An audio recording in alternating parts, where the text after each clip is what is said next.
Welcome to Web3 and Me, presented on FLOLiO. On today's show, Dan and I are going to discuss the projects that we think are the most likely to make a rebound from this bear market we're in and hit a new all-time high in the future. Before we get going, please hit that like button, smash the living shit out of that subscribe button, and head over to FLOLiO.com, FLOLiO.com, to check out all of our marketplace tools, our browser extension, portfolio evaluations, all that good stuff. Before we get going, nothing we say today is financial advice. We're giving just our opinions, and Lord knows we don't know everything. So please do your own research before making any sort of buys and sells. So Dan, how we doing on this lovely Thursday? Pretty good, pretty good. So yeah, the projects we're going to be talking about, not all of them are going to have new all-time highs. So we're just diving into some projects, and basically what was our criteria again? Older than 6 months, and No, so it's actually because Moonbirds is in here, so it's just projects that have hit a 10 ETH floor. Because okay, Moonbirds has only been around for about 4 months. there you So, go. we're going to talk about any project that has hit a 10 ETH floor. They all have a pullback of at least 52%, 51%. So there's a big pullback in all of these. Before we get into that, I think there's a few things we should discuss, which is, to me, there's a big difference, obviously, in the difference in all-time high between ETH and USD terms. So we're talking in terms of ETH. Some of these could stay where they are, and if ETH down the road rips to 6K, 8K, they could hit their previous all-time high in dollar terms. But I'm talking about in terms of the value of ETH. So that's one thing. Also, I think it should be stated that the value to holders, like, just because Dan and I don't think something's going to hit a new all-time high in ETH, doesn't mean it can't continue to provide value to holders in the future. Like, we've seen it with a lot of these projects. It's that, hold the cow, sell the milk situation of, if you get airdrops, if you get tokens, if you get other rewards for holding it, you can sell those and still be profitable, but it doesn't necessarily mean it's going to hit a new all-time high in floor value. Yeah, I mean, Bored Ape hasn't moved too much from its floor price from a few months back, right? Like, I don't know, what, like half a Oh, year no, ago? no, Because it was about like, half a year ago, it was significantly higher than it is oh, now. So it's a little down bit pretty a bad. little bit longer than half a year ago. Then, at least for Yeah, like back when they were in the 40s to like 80s range. I mean, yeah. but what I'm trying to say is that if you look at what it's provided, like you mentioned with hold the cow, sell the milk, you would still be up like significantly. Yeah. And honestly, with Yuga, if you had just kept holding the milk too, you would have gotten Yeah, more ape coin, more other side land. So, some of these projects, it's a good idea to sell any sort of drop you get, just to bring a little bit of value and, get your cost basis down or get yourself profitable on it. And then also, Dan, I know you'd mentioned you want to talk real quick about how you think the merge could influence the price of these. yeah. So to start off with, I know like nothing about crypto, man. Like, I'm so It's a clueless. good start. It's a Uh, good start. We should definitely yeah, be, once again, nothing we say is financial advice on this show. Please yeah. don't listen to Dan's Literally, takes on like, ETH. it's mostly stuff I hear from people, man. Like, but either way, there's so many people talk on Twitter like, oh, the merge is going to be really bad, or oh, the merge is going to be really good. Um, so there's one thing that's like a possibility, right? Like, something that could happen is after the merge, Ethereum might be worth less. Um, so we could see our project have a new all-time high in terms of ETH, but not necessarily in terms of USD. Yeah, so then that brings people to an interesting position of, if that happens and the ETH floor skyrockets, do you sell just to hold that ETH, or knowing that the price is going to pump back up there and the floor could decrease? So that's all up to you if you're a holder of any of these projects. Let's jump into it. We're going to go project by project. We have 10 of them, and let's lead it off with Bored Ape Yacht Club. So we're going to give some data for each of these projects as far as previous all-time highs, current, what the difference is, and also our bull and bear case for each. So BAYC has an all-time high right around 150 ETH, and this was back in Yeah. April before other side land. Floor as of this morning was 72 ETH, so we're down 52%. There was a pullback like this previously after the mutants came out last year, where we saw the floor go from like 65 to 29. So this is not unheard of for Bored Ape Yacht Club. The question everyone has now is, what else do they have in their bag of tricks that can bring the floor back up? So on the bull side of things, we look at, if the other side is very successful, it Mm-hmm. could absolutely help the value of BAYC. If Yuga can continue to build out and integrate all of their collections into a fully functioning ecosystem. Dan, I want you to talk to that a little bit more, because I believe you put that bullet point on our notes for today. Yeah, what I put on our notes was mainly, so they have Meebits, CryptoPunks. I'm missing one. Like other than the like the Apes, Bored mutants, and Apes. dogs. Okay, is that 5? Yeah.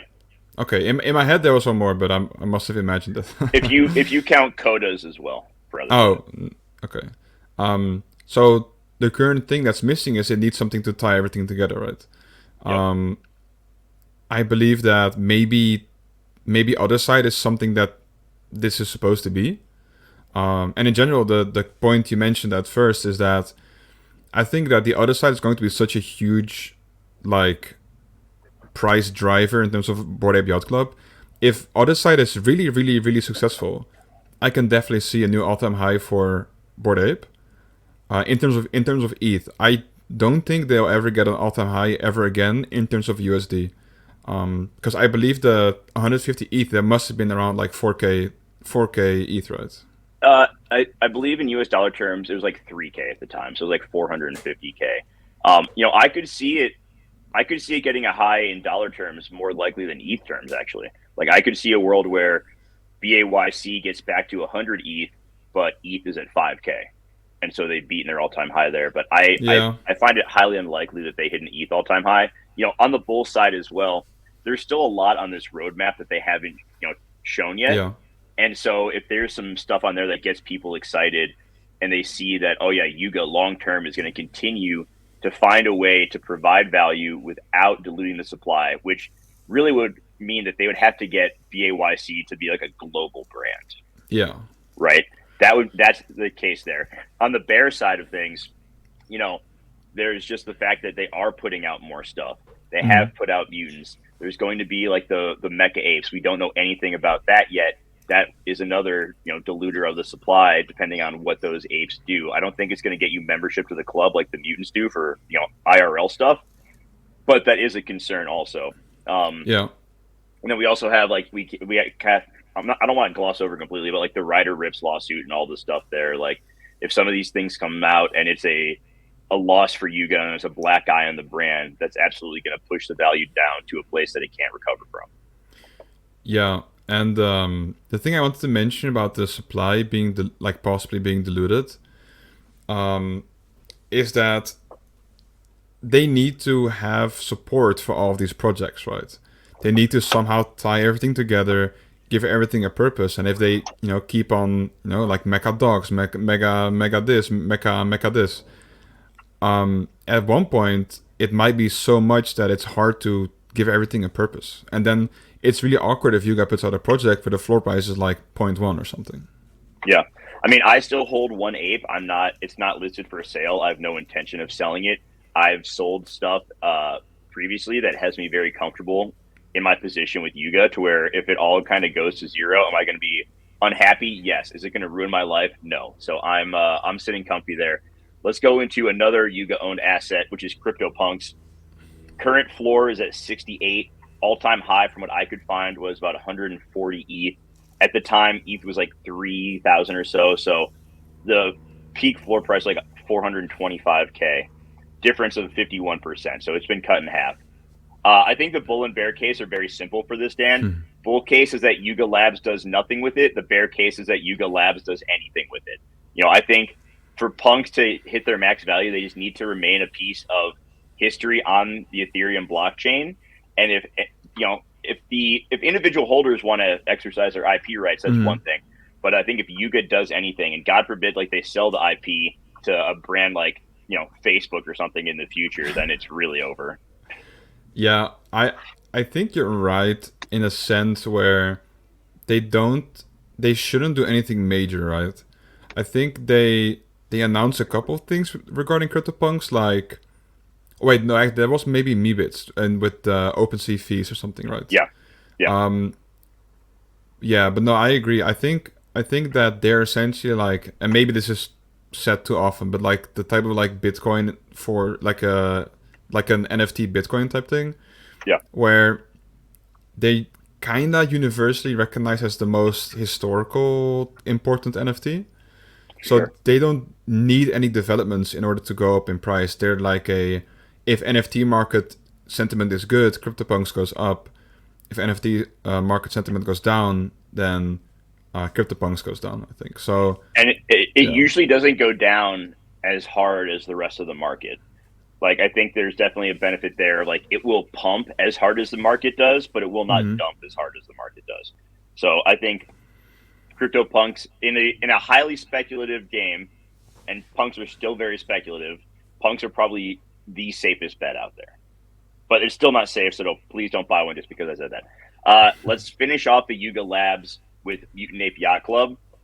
Previous all-time high was right around 41 ETH back at the same time that apes hit their all-time high. Current floor 14.39 for a difference of 65%.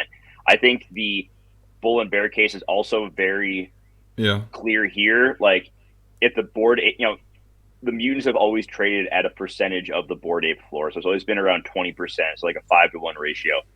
If apes hit a new all-time high, I think there's a good chance that mutants hit a new all-time high. I don't think that they can do it. There's no way mutants can hit an all-time high if apes are just kind of stagnant. It's just not really Mm-hmm. possible. Um, but there's absolutely a world where mutants could fall off further if, you know, there's not as much value driven to the mutants and Yuga focuses more on apes. So to me, it's a pretty clear cut. Like, mutants are capped on the upside, but they're not necessarily capped on the downside. No, I definitely agree. I think it's pretty related to the main collection. And one thing I wanted to notice to mention, I mean, about our 1-to-5 ratio from mutants to apes is at the time of our like notes being written, we had base C being at 72 ETH and Macy being at 14.39. If you were to multiply the Macy floor by 5, it's That's exactly it. 71.95. So we're zero point Yeah. zero 0.05 off an Yeah. exact 1-to-5 ratio. So that's pretty interesting. And there was a point earlier in the week where it went to like a 6-to-1 ratio, but that has since corrected. Yeah. So that's our bull and bear for MAYC. Let's move into Moonbirds now. Previous all-time high was at 44, and that came out of that was like an astronomical run up right after like within the first week or two of the project, built Yeah. purely off of hype and momentum. Current floor is right around 13 for a difference of about 70%. Now, the bull case is that the proof team, improves nesting rewards. They deliver on high rise. They deliver on ravens. They have a lot of stuff in the works. Later this month, they're going to have their future proof call on August 30th. They had a little bit of a call yesterday with holders to discuss sort of, a preview of that, because there was a lot of uncertainty and fear around what was going on. It seemed Mm. like they were flying by the seat of their pants. On the bull side of it, you do have Kevin Rose, who has had success in the traditional Web2 business world. He's a successful VC. He's invested in a lot of great companies. He has a lot of connections. You can't downplay that at all. For me, on the bear side, there's a few things. Number one, they've made missteps already, and they've kind of changed their tune on a few things. I don't want to make this too much about a Moonbird show, but yesterday on the call, they said how there's some really great rewards coming for nesting holders. But a few, when the CCO or when the fanny pack debacle happened, where, their silver nest reward was like a pair of socks and a fanny pack and some pins, they're like, well, these are just supposed to be like fun rewards, not supposed to be anything too big. But there's like this sudden change of tone. So it kind of feels like, I don't know if I believe that they have all of this planned out or if they're kind of like winging some of Just it as wing they it. go. Yeah. Yeah. I think there's also something to be said that they had their proof collective pass, which is only out of 1,000. And I don't think Moonbirds can ever pass that. We don't know the ratio because it's such a different sort of thing where it's only 1,000 of that and it's a higher value compared to a ape to mutant ratio. Yeah. But I think the price of Moonbirds is also capped by the price of the proof collective pass. Yeah, and I think on the call something was mentioned that was kind of bullish on the oddities, I believe. So it's kind of unrelated to the Moonbirds itself, but I saw like the volume of the oddities picked up a lot, and they still look Yeah, ugly as hell. So just a yes, side they note. do. What was said on the call, essentially was that they're going to be deflationary. So you'll be able to burn your Okay. oddities and get something else. So the oddity sales went crazy during the call. The Moonbird sales themselves didn't go too nuts, but they have picked up in the last, I'd say 12 hours or so, which is, Hmm. the floor was down to about 12. Now it's over 13. So there is some growing confidence there. So we'll have to wait and see, what comes out of this call here in just under 2 weeks. Does it provide enough confidence in the project and in what Kevin Rose is doing to drive that floor back up? Let's get into Cool Cats, which I'm going to let you lead the way on this one, Dan. First to the numbers, all-time high right around 16, current floor 2.4 for a difference of Yeah, that's oof. 85%. So you definitely may have bought the bottom on this. So why don't you give the bull and bear cases for Cool Cats? Yeah, so Coolcat's is a very interesting case. I think this is probably the highest percentage drop we have on our list. I'm Yeah, unsure if we have anything above 85. we do not. Um, I mean, everyone knows, or everyone should know what happened around the Cooltopia or Coolpets launch, because that was when their floor peaked. They were peaking at 16 ETH, and I believe the Coolpets went for like 4 ETH or something, Yeah, something relatively like that. quickly. And yeah, so they had like a month of delays on the Coolpets, and that just completely shattered a lot of people's hope and faith in the project. And looking back, it's still kind of something on the side, like the whole Cooltopia and Coolpets and all that kind of stuff. Like I bought a Coolcat at, I don't know, 2.2 or something, and it went as low as 2.1, and now it's back to, I believe, 2.5, 2.6 or something. Um, but I'm still not really interested in that game whatsoever. Doesn't really seem too exciting. So part of me wonders if they should even continue this effort, or at this point, it might even be better for the project if they were just remove the cool pets altogether.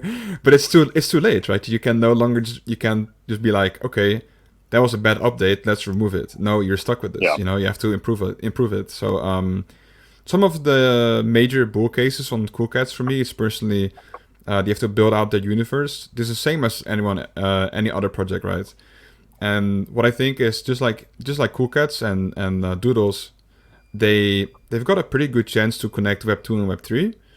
And it's interesting because they're both kind of young audience centered projects, right? They're not necessarily aiming for, I don't know, 40-year-olds, right? They're very very childlike. So that's a huge market, first of all. So if they somehow manage to connect properly, then I don't know about all time high. It's hard to say. It's really hard to say. Yeah, But I I think agree. they can definitely go up in floor. And I'd one say I last will point. say, like, when I just real quick, Mm, when NFT NYC was happening, they did such a great yeah, job with the IRL thing, and it looked like families and kids were having so much fun. And I don't think you can downplay how yeah, important that is. So just one final thing on the bull side of it. yeah, for sure. And then if you look at the price, they were around 4 ETH, I believe, at NFT NYC. Yeah, What changed between NFT NYC and now? Nothing bad, just good. They introduced a whole new community council that's going to help them with choices. So there's an airplane. I don't know if you can hear the airplane, but I can in fact hear the airplane. is it loud? It's fairly Shit. loud. Okay, it's almost gone. It's flying away. Thankfully, it's not Okay, that's hovering. good. It's not hovering in front of my window. Yeah, I was afraid Um, like Interpol was coming to get you or something, Dan. they're like, get him. He's talking good stuff about Talking cool cats.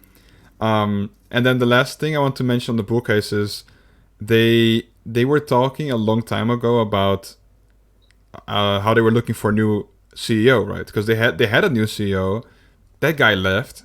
I don't know why, but I guess just didn't work. And then they mentioned that they were looking for a new one. And there was this whole thing on Twitter where people were like, "I'll be the new CEO. I can do it." And they scraped the upcoming town hall, and they postponed it to like a week later. So there's a lot of talks going on that they may have finalized the process, and they may have found a new CEO. So if that CEO does well, and I don't know, maybe it's someone notable or whatever, then I can see that being a really good thing for the project. And then the Yeah. downside is if it doesn't work out and he also leaves, and then it's like, Yeah. yikes. Okay. Yeah, I think it could be a hell of a comeback story, and it's one that I don't own any Cool Cats, but I am cheering for it to happen because the community is very dedicated, and I think it'd be a good story and a good win for the entire NFT space. Let's go into CloneX now. Previous all time high of 21, current floor is 6.7, so it's down 68%. Bull case, Artifact, spends more time building on it. Their partnership with Nike, becomes very valuable. And they do more with the Clone X's. There's some sort of like token, maybe. Any other things on the bull case side? On the bull case, I'd say they need to primarily so Artifact. They need to primarily benefit Clone X a little bit more. Because the downside of Artifact is it seems very frustrating to be a Clone X holder, just because Artifact does so many different things in their ecosystem that sometimes it might feel like they're not being rewarded, or it might feel a little bit awkward when Artifact is doing stuff like Monolith or building out some of the pods. Like that is things that Artifact holders, Clone X holders There we go. get. There's so many different terms. Yeah, But still, it doesn't. After it's dropped, it no longer really benefits the holders, right? Because they already have it. yeah, You know. for sure. And I Yeah. think that So Clone X is the perfect example of a project that can provide value without seeing the floor go up astronomically. yeah, something we mentioned at the very start. But the thing just purely speaking of like floor price, right? Because there's still benefits to holding it, of course. Is that they need to somehow dedicate more time to their main collection, I would say. Yeah. Yeah. Then there's also such a high supply. Like there's 20,000 of Yeah, these. it's a lot. So increases in floor price take twice as long as they would for Yeah. the 10K collections. Like it just takes a while. And they do have so many things. They have the space pods. They got Monolith 1, Monolith 2. They got the crypto kicks. I don't. There's been rumors of a token, but to For me, ages, yeah. I don't see Nike wanting to give out a token that would, reduce, maybe their holdings in it, if you will. So I think that seems highly unlikely. So to me, CloneX is a project where could we see it hit a 10 to 15 ETH floor someday? Sure. Do I think it's going to get back into the 20s and hit an all-time high? To me, it's one of the lower probability ones on there. Yeah, I would agree, and especially considering I believe the all-time high was right around when they like announced their deal with Nike. At least I would assume, right? I can't see it not be around that time. I think it went higher after that, like when everything was really. I think like a lot of these things. Not to bring it back to Bored Ape Yacht Club, but a lot of these things saw a huge jump when ApeCoin came out, and people took profits from ApeCoin and moved them into other projects. Like we saw that was when Azuki went on a really big run, and I think it contributed to CloneX a little bit as well, because the all-time high for CloneX was back in like April. Yeah, and they announced the Nike partnership, I believe, in February. I see. Yeah. So let's get into World of Women next. Previous all-time high, right around 13 ETH. Current floor 2.65, or a difference of 80%. So this is right up there with Cool Cats as being one of the bigger decreases in value. So it could mean that it's near its bottom, or it could mean that it's just kind of dead on arrival. So let's get into the bull case. Why don't you mention capacitors first, and then we'll get into the other points. Yeah, I found capacitors on their YouTube channel. Their newest announcement about something in the end of August has a whopping like 14 views or something. Not great numbers. We even have better numbers sometimes.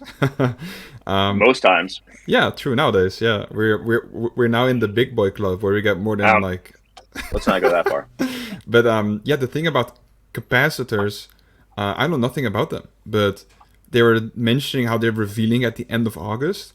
I had a look at their Twitter and their link tree where they have like all their links. There's nothing really mentioned about like capacitors or some collection. I don't even think there's a collection yet about like from capacitors, and like not that I could find at least. Yeah. But they're revealing at the end of August is what they're saying, and if that does really well, then floor can go up. If it does really poorly, then I assume a lot of holders might become frustrated because maybe the lack of developments, and they might sell. So the floor would go down.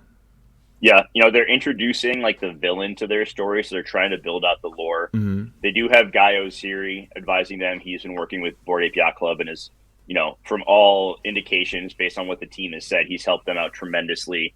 They are the top female PFP project as far as like what the actual art is. So I think there's definitely a premium there. They have the support of well-known actresses like Reese Witherspoon, Sofia Vergara. So they have like a footing in like pop culture. You already mentioned the bear case. Capacitors don't go well. It could absolutely, just kill the project. But I don't see that happening, and I hope that this is one that makes a comeback. Let's get into Doodles next.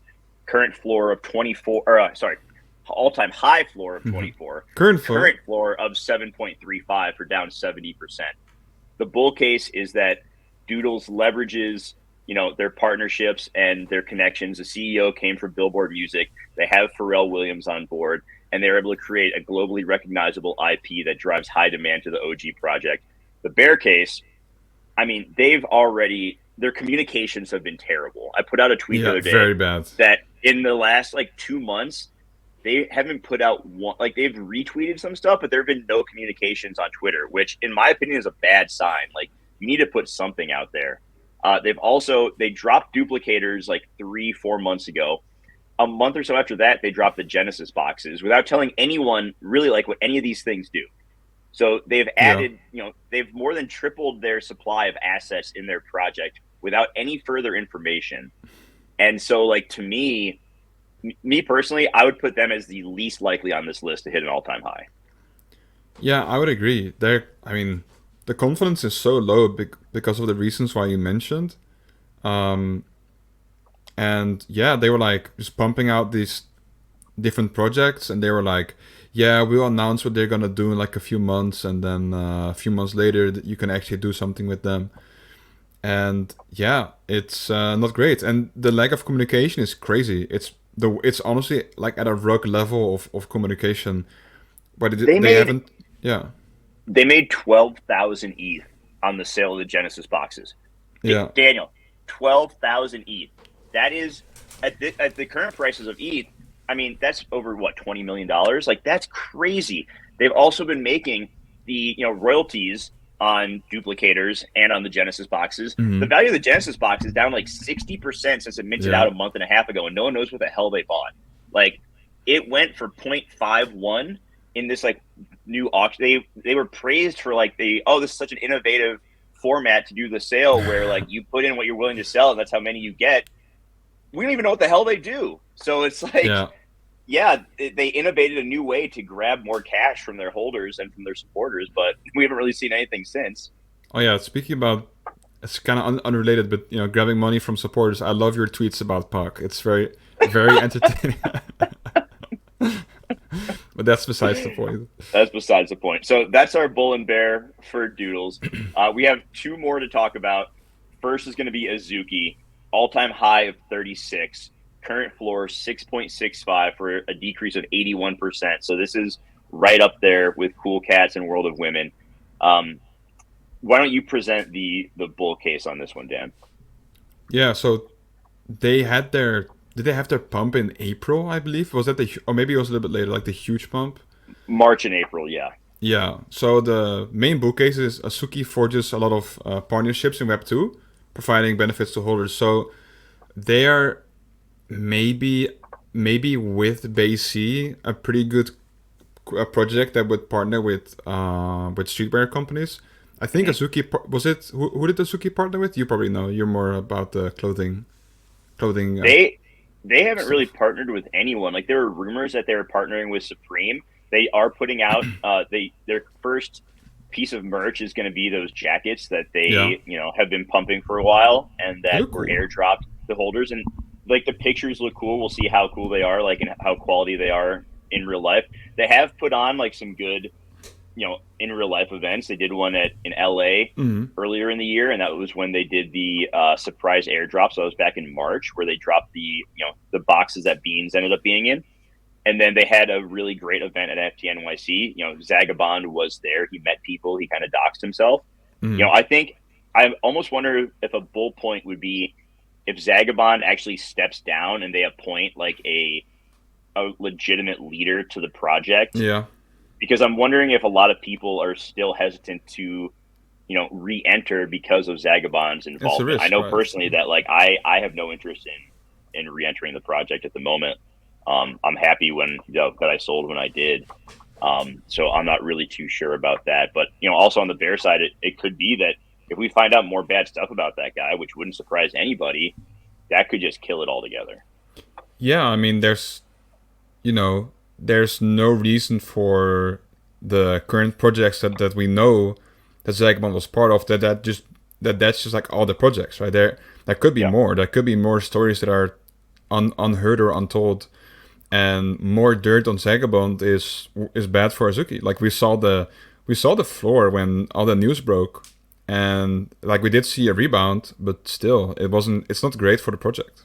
Yeah, I mean it's down bad now, and they're also a project like Doodles that hasn't really communicated much in a while. Like Mm. they've put out some pictures of like art here and there, but when it comes to the projects that have bigger or at different points in their life cycle, like Cool Cats or a Yuga, where they're trying to build something huge, it takes more time to do that. Azuki is still pretty early on. They're still building out their story. So in my opinion, they should be communicating more frequently. And then as things go on, like we've discussed in the past on this show, what their roadmap items are. And some of those smaller ones, like I think they should be, sharing more information about and waiting on the bigger stuff. But they just haven't really communicated much in general from what I've seen. There you go. So that's some points to work on for them. Some better communication. I think that could be said for I think pretty much every NFT project on this Yep. list needs better comms. Like Yuga as well. I'm not going to remove them from it. Like they need better comms. You know, Moonbirds after the debacle there. Let's get into our final one on the list, and that is VeeFriends. All time high, right around 18. Current floor 5.69 for a difference of 68%. The bull case is, it's Gary V. He is beloved. He has a ton of connections. He's trying to build out this world and create the next Disney, is what he's said in the past. I think that's the Mm. bull case, but it's a very low percentage. And in my opinion, the bear case, we've already seen it with the release of VeeFriends 2. They increased the supply of, there were 10,000 or so VeeFriends. It's like 55,000 VeeFriends season 2. Like Yeah. that is a huge increase. And there's no indication that they're not going to do a season 3, right? Like I almost feel like they're going to do a new release every year with like a change to the VeeFriends. And so how can they really drive value? And I think there's also something to be said with the fact that Gary is involved in a lot of different projects. They released book games. He's still going to try to do stuff with that. There's Flyfish Club, which, yes, it's a restaurant. It's different, but it's still taking up his time and Hmm. resources. So I think that there's also the chance that like Gary just bites off more than he can realistically chew, with also having to have VaynerMedia. Like he's got Yeah. so many things going on that Yeah. how can he really dedicate enough time for them all to be successful, which I think reduces the chance of VeeFriends being successful. Yeah. There's two of his employees. I think one of them is his brother that is heavily involved in Wolf Game. Like he himself is also heavily involved in Wolf Game, but he doesn't have the time to like participate. And they mentioned, like the employees, they mentioned he just has no time. Like he's literally busy every second of the day. He can barely call people. Like right, like just 'cause that's how busy he is. So yeah, it's hard if you're in any of those projects. That attention is going to be divided, right? Yeah. Um, so yeah, that's just something else to take note of for projects such as Cool Cats. It's not so much divided because it's all like in a single basket, like Mm-hmm. Cool Cats, and Cooltopia. For VeeFriends, I guess it's a little bit different. Yeah, it is. All right, so those are the 10 projects we wanted to give the bull and bear case on. So let's get into our three that we think are the most likely to hit a new all time high. So, Dan, coming in at number 3, what do we got? For me, it has to be Cool Cats. Not only because I hold one, just to because I do hold one, but I hold it for a reason, right? I think it's I think it was a good price that I bought it at, and I think I can see it. I can see it get an all-time high. Is the chance incredibly high? No, it's. I would still like on any three of these projects that we're about to list. The chance is very low, right? But they're just higher than the ones you mentioned before, right? Yeah. But it's definitely possible. I think if they if the alleged new CEO is good, is great, somehow because the main thing with Cool Cats it was lack of leadership and lack of direction. So if that gets fixed, and I think if they get a better image or the holders are diamond heading even harder, I can see it possibly getting a new all-time high. For sure. So next up on this list for us is Moonbirds. And as we talk, we're seeing the floor rising. It's actually up to 14 now. But, a few different things here. I go back and forth on whether or not I think Kevin Rose can do this. I want to say that their team is strong enough to where they can. His connections and the people he knows can help with this. They have a lot of people who are in the know and who can build great things. They also have a very strong community who are, have a lot of faith in him. And if you look at their supply, out of the 10,000, only 138 are listed for sale. So if they deliver, and because people want to nest, they want to get those rewards. Mm-hmm. So if they do some really great things in the coming months, that supply is going to get eaten up, and we could see that floor rip. So I do think that Moonbirds is, in my opinion, the second most likely to see a new all-time high. And coming in at number one, in my opinion, is going to be CryptoPunks. And, I will say that I do own a CryptoPunk, but I'm not trying to pump my own bags because quite honestly, I don't expect anyone to go drop 150K on something based on what I say. But when I was making a decision on what I wanted to spend, I took some Yuga profits and bought a CryptoPunk a few months back when they were near the bottom. It was either between buying a CryptoPunk or buying a couple Moonbirds. And to me, CryptoPunks are that historical piece. They were down so much from their all-time high. They're down like 80, 75, 80% from their all-time high in USD value when I bought mine. And I think that there's enough historical significance around them. And, I think I speak for both of us where we would not be doing a show 4 or 5 times a week if we didn't believe that NFTs were here for the long run. Like we wouldn't be investing this much of our time into it. And with that being said, if NFTs are here for the long run, Yeah. CryptoPunks are going to continue to be the OG, one of the bigger flexes in the space. And as more people enter, they become more and more desirable.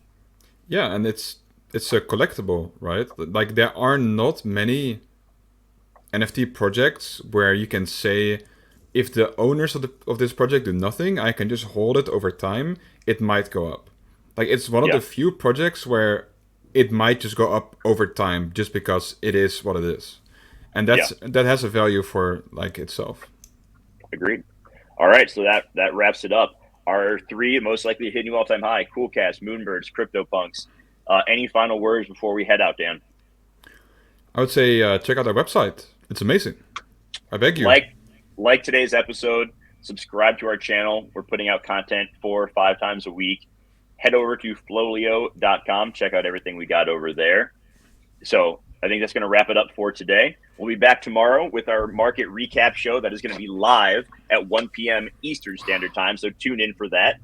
So for Dan, for the entire team over at FLOLiO, I am Jeremy. Have a great day, everybody. We will see you next time.